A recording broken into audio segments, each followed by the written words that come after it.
Entre 6 mois et 3 ans, les enfants ont des échanges de plus en plus riches. Au fur et à mesure qu'ils grandissent, ils comprennent que les autres aussi ont des émotions et des désirs. Ils apprennent alors à bien jouer ensemble et par le jeu, les affinités commencent à se tisser.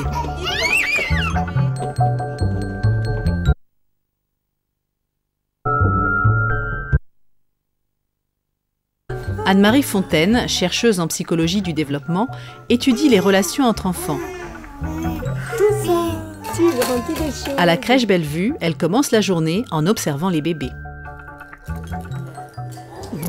À 9 mois, Étienne et Violette commencent à s'intéresser l'un à l'autre. On a des objets agités ou des satisfactions chacun pour soi, mais certainement ils ne sont pas insensibles au fait que l'autre agite aussi, hein, et que le fait qu'un objet soit agité, ça donne envie d'agiter. Donc on est vraiment au début de l'intérêt pour l'autre, mais dont on ne sait pas encore trop si c'est un intérêt pour le son ou un intérêt pour l'autre enfant. Il y a des débuts de signaux comme ça qui vont pas être suivis d'effets parce que le partenaire n'a pas compris que c'était vers lui que le regard allait et que peut-être le geste était pour lui. Avant 14 ou 15 mois, c'est encore l'adulte qui capte le plus souvent le regard des enfants. Il s'intéresse plus aux objets qu'aux autres bébés. Manon reprend son doudou des mains d'Étienne, qui ne réagit pas. Ils n'ont pas encore conscience que l'objet qu'ils ont, c'est le leur. Donc, comme la conscience de soi n'est pas encore bien développée, ils se piquent les objets les uns les autres sans que ça ait une conséquence quelconque. Mais chez les moyens, les choses vont vite changer. Entre 12 et 24 mois, les enfants apprennent à manipuler des objets, à se déplacer, à marcher et à mieux communiquer. Et normalement, ils se disputent beaucoup les jouets, sauf quand ils sont en plusieurs exemplaires, comme dans cette crèche. Ce qui est assez remarquable, c'est qu'il y a, pour le moment en tout cas, il y a très peu de conflits. Et pour une bonne raison, c'est que tous les objets sont très bien choisis. C'est-à-dire qu'ils ont plusieurs camions jaunes pareils, plusieurs seaux pareils, plusieurs ballons pareils, etc. Donc ils ont tout ce qu'il faut à cet âge-là pour que les premières interactions positives se mettent en place de la posture de l'autre et des actions de l'autre. Cynthia a vu Marlon pousser un seau. Elle en trouve vite un deuxième pour faire pareil. Ah, voilà une jolie imitation. Suzanne les rejoint. Imiter, c'est être avec l'autre, tenir compte de ce qu'il fait, le regarder, faire attention à l'autre. C'est un véritable langage avant les mots. Des variantes. On peut taper avec un chiffon. Ah, on peut aussi pousser et chanter.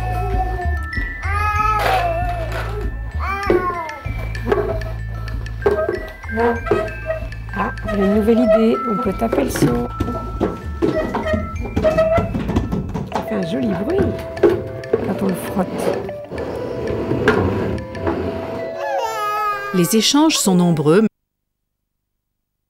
car chaque enfant s'intéresse avant tout à ce qu'il peut faire avec l'objet. On voit que c'est quand même les enfants les plus grands, plutôt vers les 18 mois, qui sont les plus porteurs d'idées nouvelles que les autres reprennent. Après, les autres, ils sont parfois limités par leur motricité, ils se cassent la figure et ils ont du mal à marcher, donc ils ne peuvent pas imiter tout ce qu'ils ont envie d'imiter.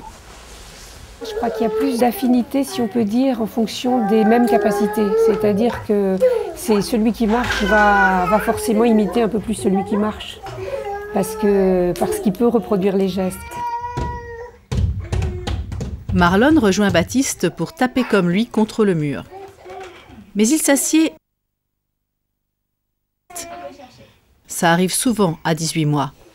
À cet âge, on est encore un peu malhabile et on ne se rend pas bien compte de ce que peuvent éprouver les autres. C'est un peu du conflit brut de brut au départ, avec des gestes qui ne sont pas très contrôlés. Et des essais aussi, parce que si je tire les cheveux, qu'est-ce que ça fait? Ça fait pleurer, donc c'est intéressant. Mais ça n'a rien à voir avec de l'agressivité. En fait, c'est les essais-erreurs de comment on se comporte avec un autre, avec le corps de l'autre, avec la place que l'autre a, avec l'action que l'autre a. et on est dans la phase d'apprentissage de la cohabitation et de tenir compte de l'autre, ce qui n'est pas du tout facile encore à cet âge-là.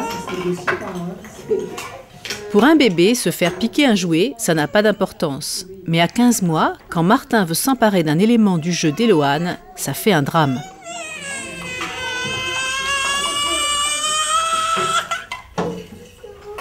Ils ont envie de l'action de l'autre, ils ont envie de rentrer en contact avec l'autre, sauf que c'est en général sur le même objet que ça cristallise. Et donc, la conscience de soi ayant déjà fait des progrès, celui qui veut l'objet, il trouve de la résistance dans celui qui a déjà l'objet. Donc, ça crée des conflits d'existence, on peut dire. J'existe, c'est mon objet, et l'autre aussi, il veut s'identifier, donc il veut l'objet. Voilà. On a des conflits qui sont normaux.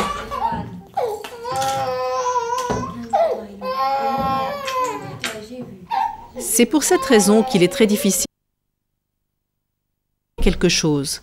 Il vaut mieux proposer à l'autre enfant un jouet identique pour qu'il puisse faire comme son copain. L'imitation peut alors remplacer le conflit.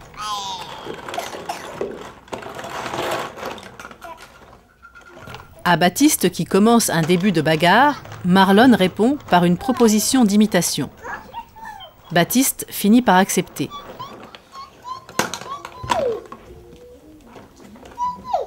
Le conflit ainsi évité peut se transformer en jeu.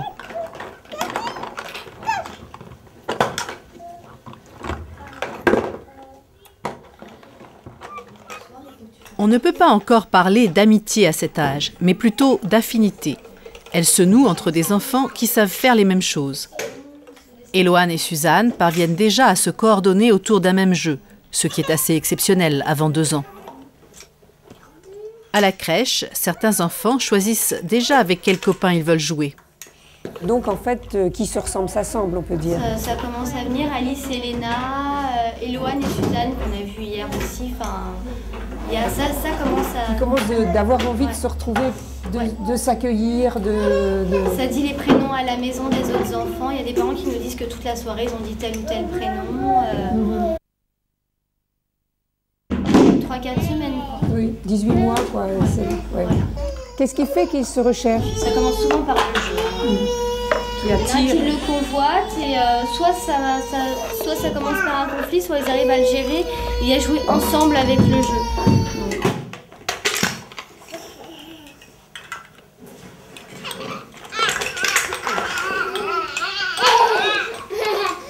Il y a un attachement qui se crée entre les enfants. C'est un plus très important pour la liberté d'explorer, pour les plaisirs du jeu, parce que c'est une base de confiance supplémentaire.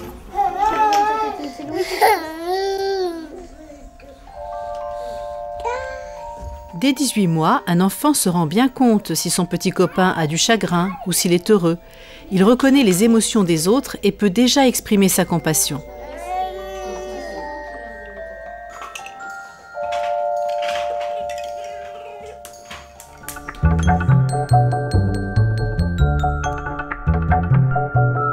C'est vers 2 ou 3 ans que les échanges entre enfants prennent véritablement leur essor. La motricité s'est développée, le langage commence à être acquis, la collaboration devient possible. Whitney et Elias, 30 mois, parviennent à s'entraider, comme ici, dans l'assemblage des rails.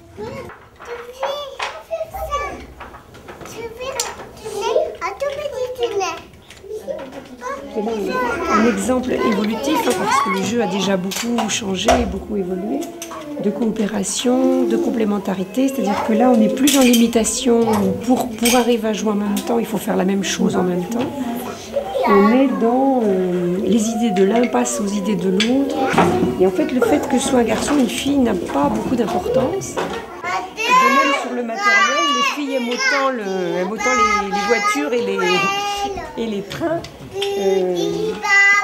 que les garçons.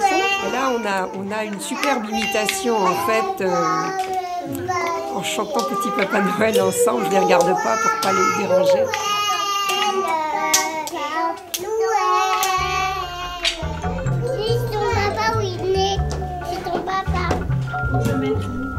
Malgré l'arrivée des jeux de faire-semblant et des jeux de collaboration, les enfants vont continuer à communiquer en s'imitant pendant des années. Mais l'imitation évolue avec le temps. Maman a bobo. Papa a bobo. du téléphone, là, on voit bien qu'il y a à la fois l'imitation posturale du téléphone, donc on a une base imitative, et puis le faire semblant de allô maman, on invente ce qu'on écoute, et le faire semblant enrichit l'imitation, et réciproquement. Petit à petit, ils deviennent capables de jouer ensemble sans faire exactement la même chose. La construction de la conscience de soi et de la conscience de l'autre sont vraiment en bonne voie. C'est vraiment le progrès des 2 ans et demi, 3 ans.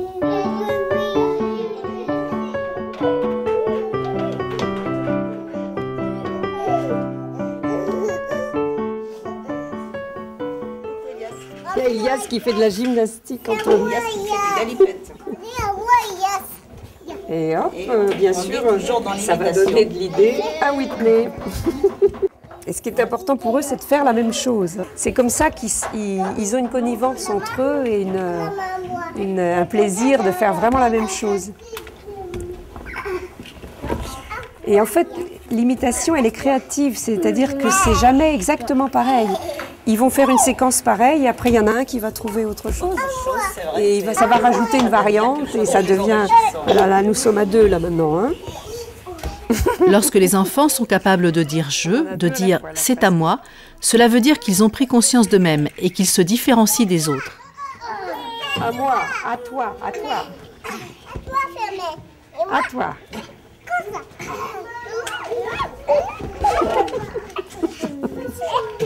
Nous sommes dans une vague d'imitation. Et ma foi, il n'y a pas trop de coups de pied dans les...